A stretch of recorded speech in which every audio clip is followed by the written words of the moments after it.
नमस्कार दोस्तों, मैं विनय दुबे मुंबई से। कैसे हो अंड भक्तों? गटर के कीचड़ में ही पड़े रहो, क्योंकि कीचड़ में ही कमल खिलता है और सूअर जो हैं वो भी कीचड़ में ही पाए जाते हैं। कीड़े मकोड़े भी कीचड़ में पाए जाते हैं। तो आपकी असली जगह गटर कीचड़ ही है। आज का जो वीडियो है वो कोई सामाजिक मुद्दे पे नहीं है। आज का जो वीडियो है वो किसी सरकार के खिलाफ, किसी नीतियों के खिलाफ या किसी सरकारी या प्रशासनिक विषय पे नहीं है। पिछले कुछ दिनों से बहुत सारे न्यूज चैनल्स, यूट्यूब चैनल्स वालों ने इंटरव्यू लिए। वहां पे उनका एक साधारण सा सवाल आता है कि विनय दुबे जी, इतनी बेबाकी से अपनी बात कैसे रख सकते हो? आपको डर क्यों नहीं लगता? मैं बताना चाहता हूं। उसके बाद ऐसे बहुत सारे मैसेजेस आते हैं कि विनय जी, हमने आपकी तरह देखते हुए, आपसे सीखते हुए हम अपनी बात रखते हैं।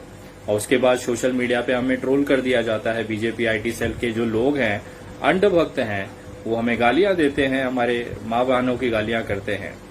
तो मैं आप लोगों को बताना चाहता हूं कि आज यही मैं आपसे कहना चाहता हूं कि कभी भी आप ये लोगों से डरिए नहीं। इनकी ये एक्चुअली बहुत कमजोर तबका है जो नरेंद्र मोदी जी ने पाल रखा है, बीजेपी ने पाल रखा है। ये वो कमजोर तबका है जिनके पास कोई सवालों के जवाब नहीं होते। ये इतने कमजोर होते हैं कि बिना माँ बहनों की गाली दिए ये अपना शक्ति प्रदर्शन कर ही नहीं सकते हैं। ऊपर का माला इनका खाली है, गोबर भरा होता है। इसके अलावा इनके पास कोई विकल्प ही नहीं बचता है कि ये गाली से बात करें। अगर आपको कोई गाली देता हुआ मिल जाता है तो समझिएगा कि वो बेचारा कमजोर है। उसकी इतनी औकात नहीं है कि वो सवालों के जवाब दे सके। इसलिए अपनी नाकामी, अपनी कमजोरी को छिपाने के लिए वो गालियों का सहारा लेते हैं। ये आपने देखा होगा, बहुत से पोस्टों पे ये माँ बहनों की गालियां देते हैं, क्योंकि इनकी माँ बहनें उस तरह से हैं। इन्होंने बचपन से अपनी माँ बहनों को सारी चीजें करते हुए देखा है, जिसकी वजह से ये आते हैं और कमेंट करके ये बताते हैं कि मैं किस जगह से, किस पारिवारिक, किस संस्कारों में पला हूं। मेरी माता, मेरी बहनों ने कौन कौन से चीजें की हैं, किस किस प्रकार से की हैं, जिसका मैं प्रदर्शन यहाँ पे कमेंट में करता हूँ। आप सोचिए, देश में महिलाएं हैं ऐसा तबका है महिलाओं का जो इन अंड भक्तों को इतनी बेइज्जती करता है, इतनी गंदी गंदी गालियां देता है। महिलाएं अंड भक्तों को गालियां देती हैं, ये आज तक के स्वर्णिम भारत में कभी नहीं हुआ था। महिलाएं प्रधानमंत्री को गालियां देती हैं, गंदी गंदी गालियां देती हैं, ऐसे ऐसे शब्दों से नवाजती है जो कि सोच नहीं सकता। और आज तक किसी भी प्रधानमंत्री ने इस तबके की, इस लेवल की गालियां नहीं खाई हैं। जब मुझसे पूछा जाता है तो मैं कहता हूं कि भाई, जब भी आप इस तरह की चीजों में आते हैं, जब सरकार से आप सवाल पूछते हैं, आपको गालियां मिलनी लाजमी है। आप किसे अपना आदर्श मानते हैं, उसके हिसाब से आपका प्रदर्शन, आपका एक बर्ताव सोशल मीडिया पे दिखता है। मैंने कभी किसी को माँ बहन की गालियां नहीं दी हैं। लाइव वीडियोस में कभी भी अपशब्दों का, मैं अपशब्द यूज करता हूं, लेकिन माँ बहनों के प्रति नहीं करता हूं, क्योंकि वो मेरे संस्कार नहीं है, मेरे परिवार की वैसी परवरिश नहीं है जैसा अंड भक्त और मोदी जी अपने अंड भक्तों को देते हैं।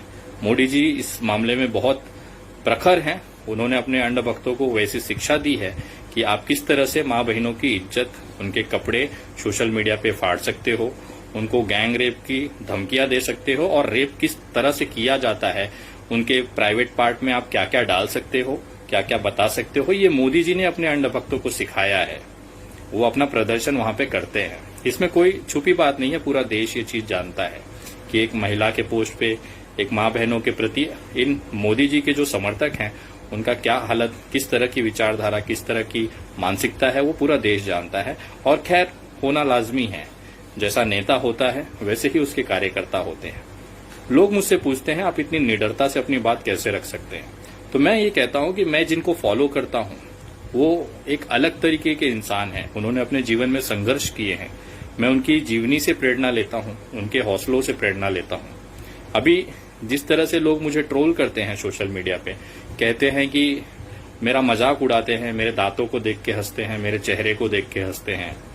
खैर, वो उनकी बात है। मुझे ऐसा लगता है कभी कभी कि वो इतना विशेष ध्यान इसके लिए मुझ पे देते हैं, मेरे दांतों पे कमेंट करना, मुझ पे कमेंट करना, क्योंकि वो चाहते हैं कि उनके जो भांजे हों वो विनय दुबे जैसे जीजा के माध्यम से हों, ताकि वो मामा बन सके।